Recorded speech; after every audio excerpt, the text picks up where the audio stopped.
et bienvenue sur ma chaîne. Je vous retrouve aujourd'hui pour vous présenter mon bilan lecture du mois de mai. Donc au mois de mai j'ai lu 7 livres en tout.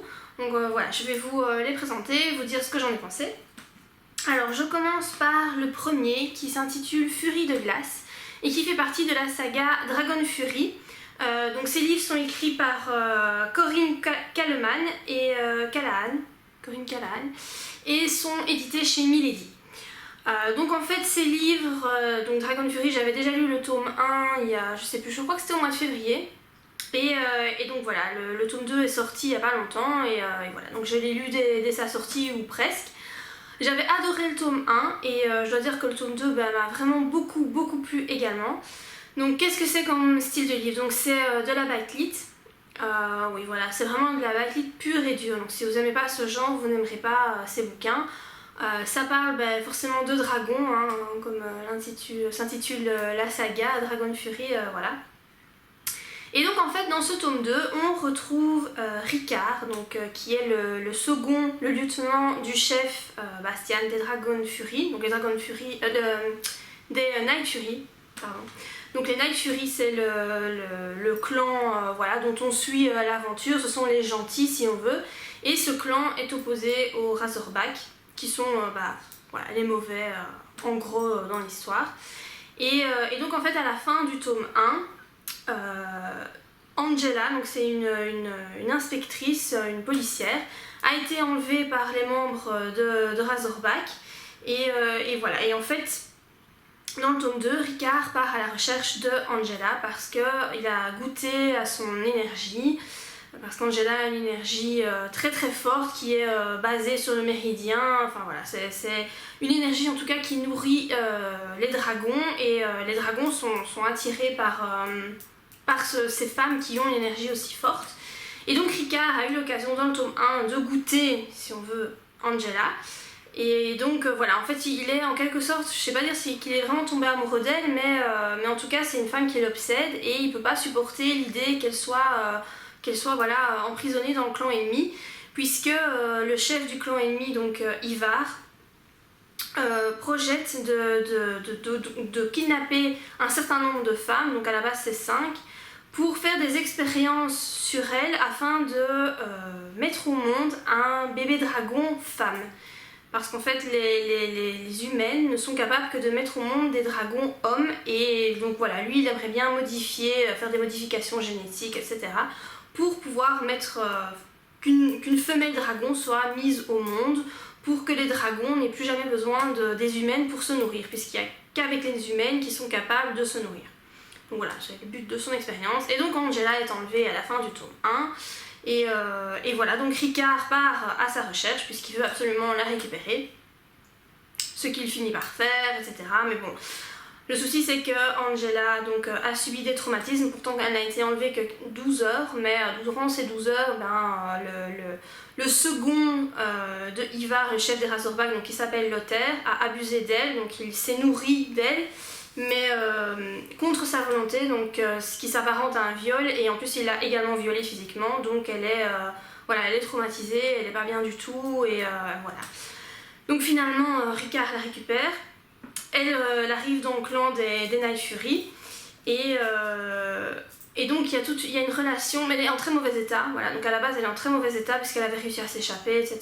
Donc elle est proche de la mort, et pour la sauver, Ricard lui donne de son énergie dragon afin qu'elle puisse, se remettre de ses blessures qui sont très graves. Donc il y a un échange d'énergie qui se fait dans les deux sens, et donc à ce moment-là, elle se retrouve liée au dragon, Ricard, et lui est également lié à elle. Il en fait en quelque sorte sa compagne officielle. Et donc voilà, donc il y a toute une histoire qui se crée entre deux. Une histoire qui est vraiment... C'est une belle histoire d'amour parce que forcément, voilà, ils finissent par tomber amoureux l'un de l'autre. Mais ça va au-delà de ça, puisqu'il y a cet échange d'énergie qui se fait.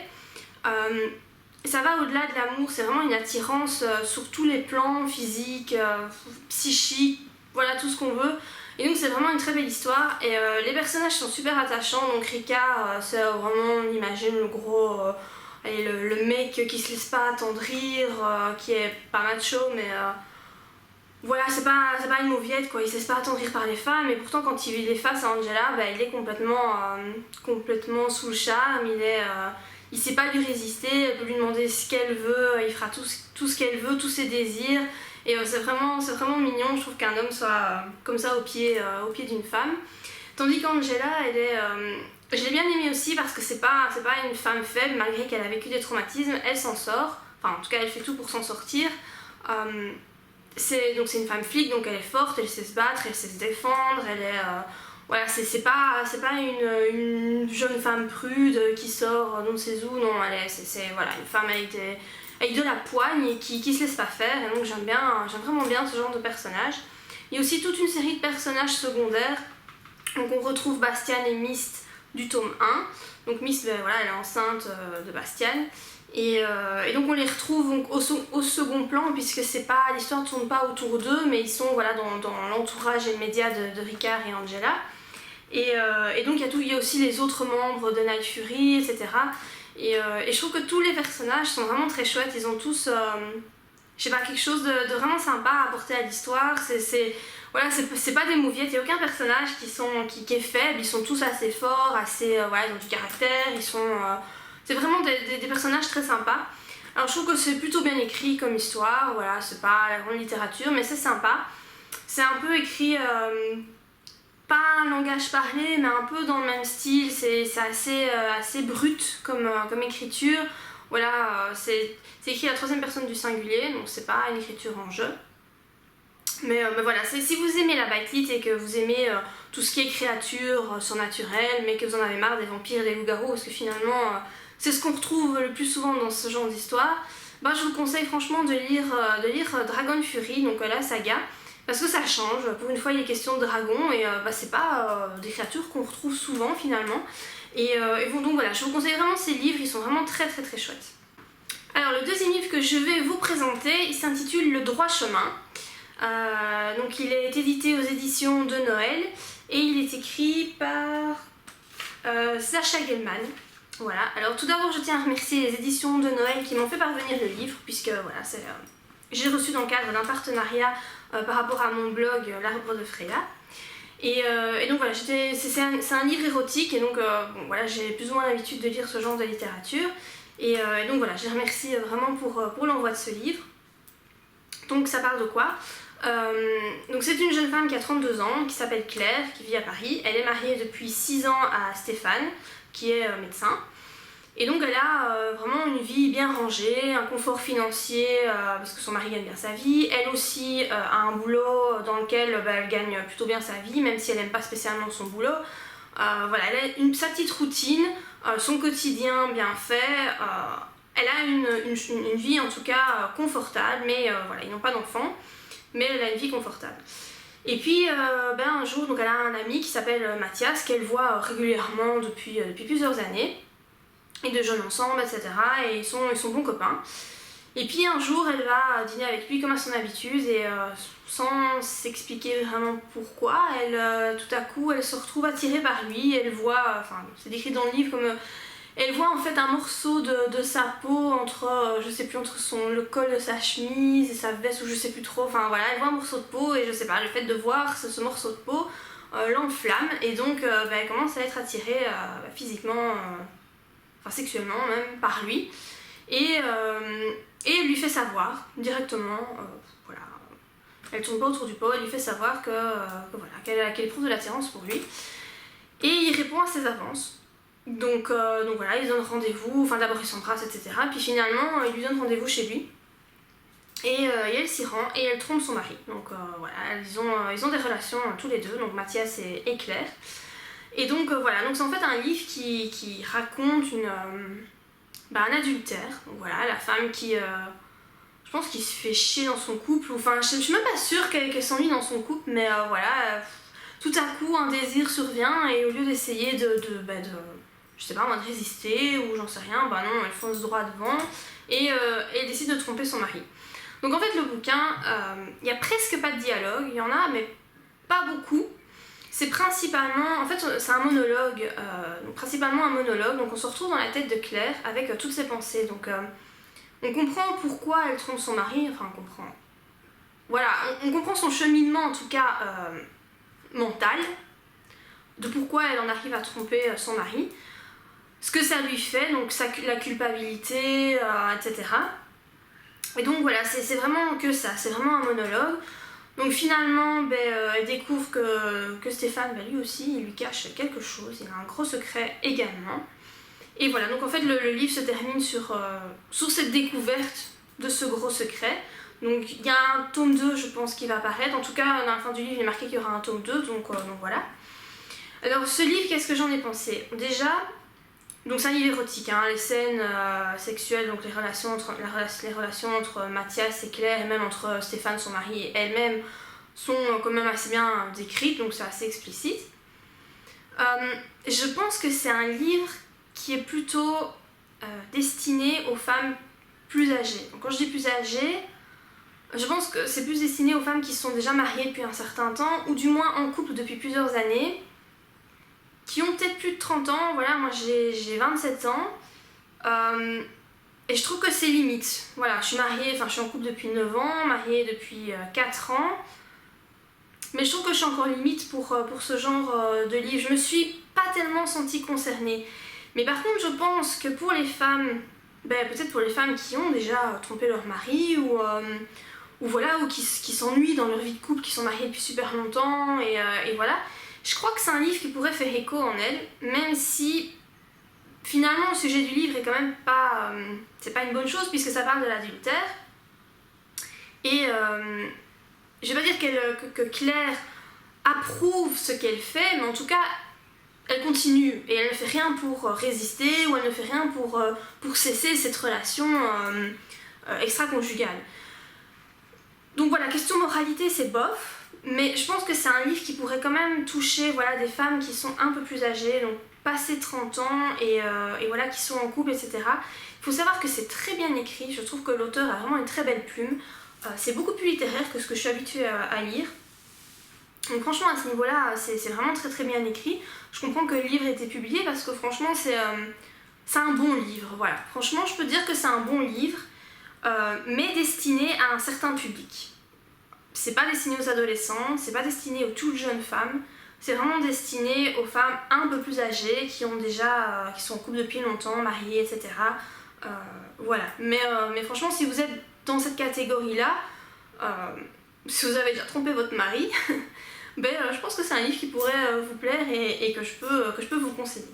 Alors deux autres bouquins que j'ai lus, donc j'ai lu le tome 1 et le tome 2 de la saga Cinder, qui est écrit par Jane Devro. Donc le tome 1 s'appelle Expérimentation et le tome 2 s'appelle Attraction. Donc tout d'abord je tiens à remercier l'auteur, donc Jane Devro, de m'avoir fait parvenir ces livres, puisque je les ai également lus dans le cadre d'un partenariat. Donc Jane est un auteur français. Et voilà, donc elle m'a contactée pour voir si j'étais intéressée par la lecture de ces livres. Et en lisant le résumé, j'ai trouvé que l'histoire pouvait être sympa. Et donc j'ai lu ces deux premiers tomes. Je sais qu'elle est en train d'écrire le troisième, donc voilà. Alors ça parle de quoi? Donc l'histoire met en scène Sandre, qui est une jeune fille de 17 ans. Et c'est une rebelle dans l'âme en fait. Elle est asociale, elle n'a pas d'amis. Voilà, elle a des super bonnes notes à l'école, mais voilà, elle est très très très rebelle dans sa tête et aussi très vulgaire. Et donc en fait elle passe ses journées, non, quand elle est en pause au lycée, elle passe son temps à photographier les gens dans la cour de récréation, à les observer, parce qu'elle observe beaucoup, beaucoup les autres.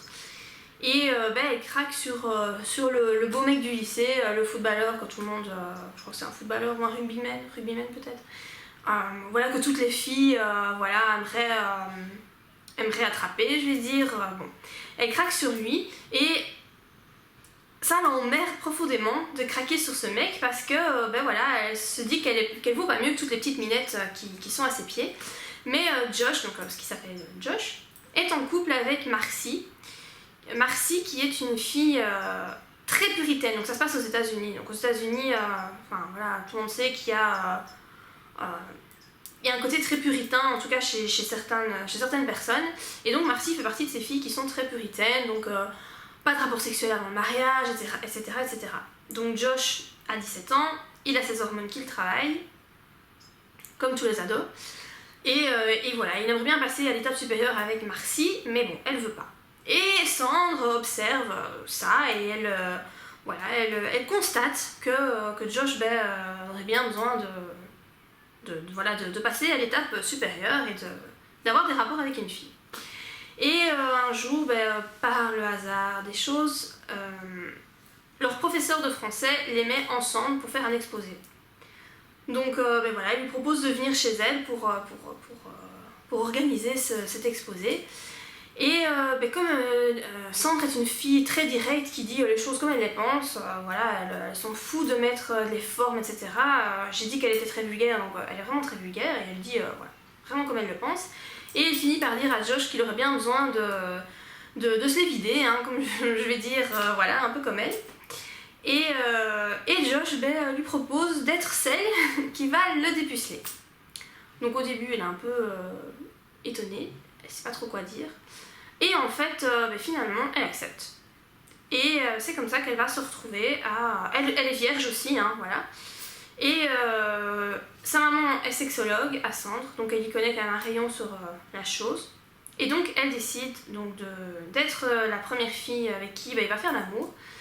Et elle décide de le rendre accro à son corps à elle. Parce qu'elle se dit, voilà, Marcy, elle a son cœur, mais moi je vais avoir son corps. Et en fait, elle réussit très bien à faire ce genre elle réussit très bien son coup, je vais dire, puisque Josh est complètement obsédé par elle, donc ils se voient régulièrement, ils s'en tiennent pas à un seul rapport, hein, donc ils se voient régulièrement. Donc Josh trompe sa petite copine, et Sandre, elle a, on va dire, ce qu'elle veut, entre guillemets.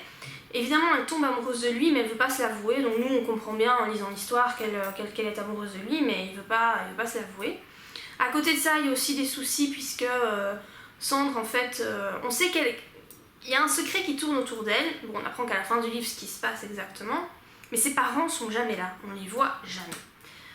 Donc on saura pourquoi dans la suite du livre, donc je vais pas vous spoiler l'histoire, mais voilà, il y a un gros... Elle est toute seule chez elle en fait, ses parents sont jamais là, et on voit qu'elle est en colère. On voit que c'est vraiment une jeune femme, elle est pleine de colère, de ressentiment, de rage, elle a une rage en elle.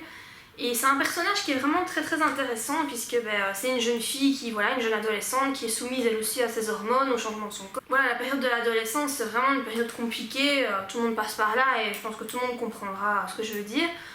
Et c'est vraiment un personnage très très intéressant dans l'histoire. C'est pas une petite minette, super prude, machin et tout, non, c'est une fille... elle est vraiment en colère contre tout et tout le monde, en fait, voilà.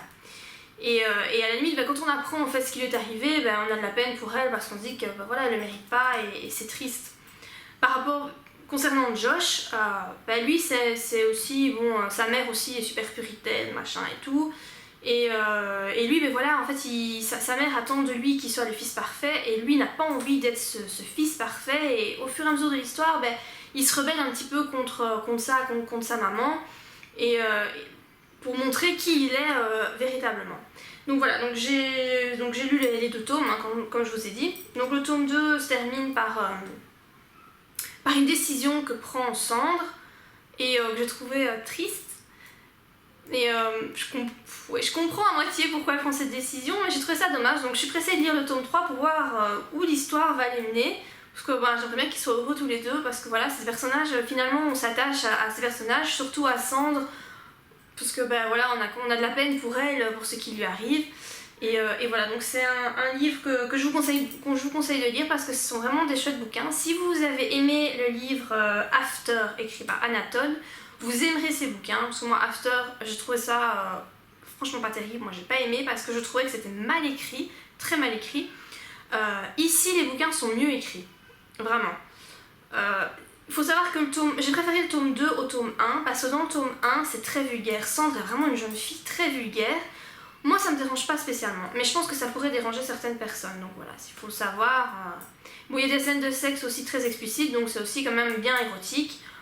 Donnez pas ça à une jeune fille de 14 ans, je trouve que ce serait trop jeune. Mais si vous avez aimé After, je pense vraiment que vous pourrez aimer ces livres parce que c'est mieux écrit et Et voilà, ça met aussi en scène des adolescents, etc. Mais en mieux que After. Voilà. Donc un autre livre que j'ai lu, c'est le livre intitulé Rock, qui fait partie de la saga Stage Dive, écrit par Kylie Scott et publié aux éditions Émoi. Alors, c'est un livre que j'ai beaucoup aimé, vraiment beaucoup aimé. Ça raconte quoi? Donc en fait, Evie, donc c'est une jeune femme, elle a je crois 24 ans, quelque chose par là, et elle se réveille un matin à Las Vegas avec une énorme gueule de bois et un mec beau comme un dieu face à elle, longs cheveux, voilà, beau corps, voilà, un beau mec. Et donc voilà, elle se sent pas bien ni rien, et en fait elle finit par apprendre, enfin elle remarque qu'elle a un gros caillot à son doigt, et elle se rend compte qu'elle s'est mariée avec ce mec qu'elle ne connaît même pas. Voilà, donc elle a fait une énorme connerie la veille, et donc elle s'est mariée avec David. Elle apprendra par la suite que David est une célèbre star du rock, donc il fait partie d'un groupe de rock qui a beaucoup de succès, et donc c'est une star du rock. Et donc elle pense rentrer chez elle bien sagement en attendant que les papiers du divorce soient faits. Mais bon, il y a une foule de paparazzi qui l'attend évidemment, puisque la nouvelle s'est ébruitée. Elle peut pas rentrer chez elle, et David l'invite à venir dans sa maison avec les autres membres du groupe de rock. Et bon voilà, elle accepte parce qu'elle n'a pas trop le choix. Normalement le divorce devrait se faire d'ici quelques jours. David a toute une série d'avocats à son service, et donc les papiers devraient être faits d'ici quelques jours. Finalement, quand les papiers arrivent devant elle, elle s'aperçoit que David veut lui donner une grosse somme d'argent en échange qu'elle n'ébruite pas l'histoire, etc. Elle n'est pas d'accord, elle veut pas de cet argent parce qu'elle comprend pas pourquoi, elle a fait une bêtise, mais elle comprend pas pourquoi David veut lui donner cet argent, donc elle refuse les papiers, elle veut pas l'argent. Donc les papiers doivent être de nouveau refaits, mais en attendant, David lui propose de venir passer, je crois que c'est 2-3 jours, un week-end, dans sa maison qui se situe à plusieurs kilomètres de là, et voilà, elle accepte. Donc ils partent tous les deux, et évidemment, comme on peut le deviner, il y a une histoire d'amour qui va se créer. Évidemment, Evie va tomber amoureuse de David, puisque c'est vraiment un mec, c'est le mec, on va dire, voilà, je pense que vous comprendrez quand je dirai ça, qui a tout pour lui, voilà, il joue de la musique, il sait chanter, il est beau, il est plein de une bonne morale, enfin voilà, il y a tout ce qu'il faut. Donc elle finit par tomber amoureuse de lui, et lui finit par tomber amoureux d'elle, enfin du moins on présume. Ils finissent par rentrer à Los Angeles parce qu'il y a un concert qui est prévu, et donc il n'est plus question de divorce ni rien, hein, voilà, ils se disent qu'ils vont tenter l'expérience et qu'ils vont rester ensemble. Mais David fait une grosse boulette, il embrasse son ex, et il n'a pas le temps de s'expliquer qu'Evie évidemment prend la mouche et s'enfuit, etc. Et c'est le bordel, voilà. Donc je vous raconte pas la suite de l'histoire, hein, je vous laisse lire le bouquin pour voir donc ce qui va se passer. Donc ça peut paraître être une histoire un peu bateau, un peu bancale, ou un truc qu'on a déjà vu 50 millions de fois. Mais en fait pas du tout, les personnages sont vraiment très chouettes. Donc David évidemment, toutes les femmes bavent devant lui, hein, voilà, c'est le mec. Evie est vraiment très chouette aussi. Elle est quand même un peu prude parce qu'elle a eu qu'un seul rapport sexuel avant, et c'est tout. Alors qu'elle a, je crois que je sais plus si c'est 24 ans ou 22 ans, enfin en tout cas elle a plus de 20 ans. Et en fait elle y connaît rien en matière de sexualité, et David va lui faire découvrir monts et merveilles. C'est un peu toujours la même histoire, mais c'est bien écrit, c'est bien raconté, c'est addictif, j'ai envie de dire, voilà. On s'attache vraiment aux personnages, ils sont vraiment très chouettes, et l'histoire est très bien racontée, on a envie que ça marche entre eux, on souffre avec les personnages, donc on suit l'épopée de Evie, je pense qu'elle parle en jeu d'ailleurs dans le bouquin, et c'est elle qu'on suit dans toute l'histoire en fait. Et voilà, donc c'est un livre vraiment que je trouve très chouette, c'est érotique, hein, des scènes bien expliquées, donc c'est une histoire d'amour, ça parle de musique, etc. Il y a un tome 2 qui est sorti, je pense qu'il s'appelle Play, je crois, qui met en scène un autre membre du groupe, mais je sais plus lequel, mais je l'ai pas encore lu, mais en tout cas il est dans ma pile à lire parce que je compte bien le lire, parce que j'ai vraiment beaucoup aimé ce premier bouquin. Il paraît que le 2 est même encore mieux. Malcolm, voilà c'est ça, il s'appelle Malcolm dans le 2. Il paraît que le 2 est encore mieux que le 1. Un autre livre que j'ai lu, et celui-là c'est un gros coup de cœur, c'est le livre qui s'appelle Nos faces cachées. Il est écrit par Amy Harmon, je sais pas comment ça se dit. Et donc ça c'est un livre vraiment que je vous conseille. C'est un super beau bouquin, vraiment. Ça c'est un méga coup de cœur. C'est un livre qui va vous faire chialer sûrement. Enfin, moi ça m'a pas fait chialer mais j'ai eu du mal. C'est vraiment ça fait beaucoup de peine. C'est un livre pour je vais pas dire les ados, mais c'est young adult, le livre. Il n'y a pas d'érotisme ni quoi que ce soit, donc ça raconte l'histoire, donc c'est des adolescents. Donc on suit plusieurs personnages. Il y a d'abord Fern, ou je sais pas comment ça se dit, c'est anglais, voilà, on va dire Fern, qui a 17 ans. Et elle est pas belle, voilà, elle est pas jolie, elle est rousse, elle a des taches de rousseur. Je dis pas que les rousses sont moches, hein, mais dans l'histoire, voilà. Elle est rousse, elle a des taches de rousseur, elle a des grosses lunettes, un appareil dentaire. Elle est moche, voilà, elle est vraiment pas belle. Elle est très mince aussi, toute petite, voilà. Et en fait, elle vit dans les romances, elle écrit des romances, elle en lit également beaucoup, et elle vit dans ce monde de rêve. Il y a comme autre personnage Ambrose, qui est le beau mec du lycée, donc il joue au football, au rugby, je sais plus, enfin bref, il joue en tout cas dans le sport du lycée, et voilà, il est grand, il est beau, il est fort, il est voilà, tout ce qu'on veut, voilà, et Fern est amoureuse de lui depuis toujours en fait, elle a toujours été amoureuse de lui, mais évidemment elle sait qu'elle a aucune chance puisqu'elle est pas belle et que lui est super beau. Et puis il y a un troisième personnage, Belen, qui est le cousin de Fern, et qui est handicapé puisque il a la myopathie du chêne, donc en fait c'est une maladie qui en fait les muscles lâchent tous les uns après les autres, donc au moment de l'histoire il sait plus marcher, il sait même plus soulever les bras, et voilà, il est normal hein, dans sa tête et tout, mais c'est juste que c'est au niveau du corps, les muscles lâchent, et normalement l'espérance de vie c'est 21 ans, donc il sait qu'il va bientôt mourir. Et donc on suit l'histoire de ces trois personnages, on suit en fait l'histoire de Fern. Et donc les deux autres personnages arrivent dans sa vie et on suit leurs histoires à travers Fern.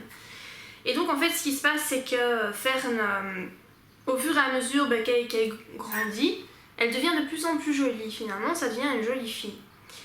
Ambrose finit par s'en apercevoir, mais le truc c'est qu'il s'est engagé dans l'armée, puisque l'histoire se déroule après les attentats du 11 septembre 2001.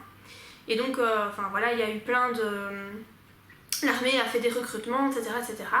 Et Ambrose s'est fait enrôler dans l'armée avec ses 4 ou 5, je sais plus combien ils sont, meilleurs amis. Donc après leurs études, ils décident de partir à l'armée. Donc avant de partir, voilà, il se passe un truc avec Fern et il l'embrasse et voilà. Et pendant qu'il est là-bas, donc à l'armée, donc ils font la guerre en Irak, il pense souvent à elle et il se dit que quand il reviendra, il essaiera de la revoir et voilà, parce qu'il pense à elle, voilà. Et puis, il y a enfin voilà, donc ils sont en Irak et un événement qui survient, un événement super grave, et quand Ambrose revient, il sera plus jamais le même en fait. Il y a vraiment un truc très grave qui arrive et ça... Je vous jure, quand vous le lisez, ça vous prend au trip, ça fait mal, mais vraiment mal. Rien qu'en parlant, j'ai des frissons parce que ça m'a tellement touchée. Et donc, Ambrose revient avec ce souci, je vous en dis pas plus parce que je vous laisse le découvrir dans le bouquin. Tout le monde le voit différemment à cause de ça, sauf Fern. Elle le voit toujours de la même façon et elle est toujours amoureuse de lui malgré ce qui s'est passé. Et grâce à elle, il réussit à guérir psychologiquement de son traumatisme. À côté de ça, il y a Belle qui se dégrade au fur et à mesure. On se doute bien qu'il va finir par mourir. On attend le moment en fait où ça va se dérouler dans le livre parce qu'on sait que ça va arriver. Et donc c'est un livre qui parle du handicap de plusieurs façons, parce qu'il y a plusieurs sortes de handicap qui arrivent dans l'histoire. Et je trouve que ça donne une autre image de ça, du handicap. Donc l'auteur parle de ça, du handicap, d'une façon, je sais pas, d'une façon qui est touchante et qui est différente de ce qu'on peut lire d'habitude. C'est en tout cas une histoire dont on ne ressort pas indemne. Enfin, personnellement, en tout cas, c'est ce qui m'est arrivé. Il y a une histoire d'amour, évidemment, entre Fern et Ambrose. Et Et voilà, je vous conseille vraiment de lire ce livre, mais il faut savoir que c'est une histoire triste, donc lisez pas ça en vacances. C'est pas que c'est une histoire prise de tête, mais c'est triste, voilà. Donc voilà, c'est pas un livre à lire en vacances, c'est plutôt un livre à lire, voilà, quand il fait moche dehors par exemple, c'est bon climat. Mais je vous conseille vraiment ce bouquin. D'ailleurs, je pense qu'on en a parlé un peu partout sur internet. Je sais que ça a eu beaucoup de succès et je comprends pourquoi. Franchement, je comprends pourquoi, parce que c'est un livre qu'il faut lire. Voilà, je vous le conseille. Et finalement, le dernier livre que j'ai lu, c'est le 2e tome de Love Game, donc il s'appelle Twist. Donc c'est écrit par Emma Chase et c'est publié aux éditions Hugo Roman. Alors j'avais beaucoup aimé le tome 1, je crois que je vous en ai parlé le mois passé, j'avais lu le mois passé au mois d'avril. Je vous en avais parlé dans mon bilan. Donc dans le tome 1, c'est Drew qui parle, et dans le tome 2, c'est donc Kate, sa copine. Autant j'avais adoré le tome 1, autant le tome 2, j'ai vraiment pas aimé. Je me suis traînée pour le lire, j'ai trouvé ça mais nul, vraiment nul. Ce que j'avais bien aimé dans le tome 1, c'était le fait que ce soit un homme qui parle, et donc on était dans sa tête et on avait droit à toutes ses pensées qui sont souvent salaces, mais bon. C'était comique, voilà, je trouvais ça très comique. Dans le tome 2, on est dans la tête d'une femme, hein, Kate, et elle est pas marrante, quoi, c'est ennuyeux. C'est vraiment ennuyeux. Donc en fait, ce qui se passe, c'est que c'est 2 ans après leur relation, donc ça fait 2 ans qu'ils sont ensemble, et voilà, par un concours de circonstances, elle se retrouve enceinte, alors que c'est pas prévu, c'est jamais prévu, hein, dans les romans, je sais pas si vous avez remarqué, mais enfin bref, elle se retrouve enceinte, et alors qu'elle pensait l'annoncer à Drew, et lui il se trouve que quand elle arrive chez elle, il est en train d'embrasser à pleine bouche une stripteaseuse, et voilà, et il commence à l'accuser, à lui dire oui, comment t'as pu me faire ça, je te faisais confiance, machin et tout, et elle comprend, elle se dit que voilà, il en veut pas de ce bébé, il s'est rendu compte qu'elle est enceinte et il en veut pas, donc elle se cache chez sa mère à l'autre bout du pays, et voilà, et donc elle pleure, elle se morfond, et donc pendant je sais pas combien de chapitres, c'est Kate qui pleure, qui se morfond, qui sait pas si elle va avorter, etc. Finalement on se rend compte que Drew pensait qu'en fait Kate l'avait trompé, et que donc il était pas au courant qu'elle était enceinte, et enfin voilà. En gros c'est ça l'histoire. C'est vraiment nul, c'est ennuyeux, il n'y a rien de nouveau, c'est toujours le même truc, c'est pas spécialement bien écrit. Le seul moment que j'ai aimé dans le bouquin, c'est à la fin, juste à la fin de l'épilogue, on se retrouve de nouveau dans la tête de Drew, et c'est le seul moment où j'ai trouvé ça chouette. Voilà. C'est vraiment quand on se trouve dans sa tête à lui que c'est sympa, parce que dans sa tête à elle, c'est chiant quoi. Elle est chiante, elle est pas marrante, elle est... Voilà. Donc j'avais bien aimé le tome 1, le tome 2 j'ai pas du tout aimé, je vous le conseille pas, parce que franchement, si la raison pour laquelle vous aviez aimé le tome 1 c'était le fait que Drew parle, alors ne lisez pas le tome 2 parce que ça vous plaira pas, parce que voilà, c'est Kate qui parle et on a envie de lui foutre des baffes. Voilà. Donc voilà, j'ai fait le tour de tous les bouquins que j'ai lus. J'espère que ce bilan du mois de mai vous aura plu. N'hésitez pas à mettre un petit like, à vous abonner à ma chaîne si mes vidéos vous plaisent et si vous ne voulez rater aucune de mes nouvelles publications. Dans tous les cas, je vous dis à très bientôt pour de prochaines vidéos. Bye!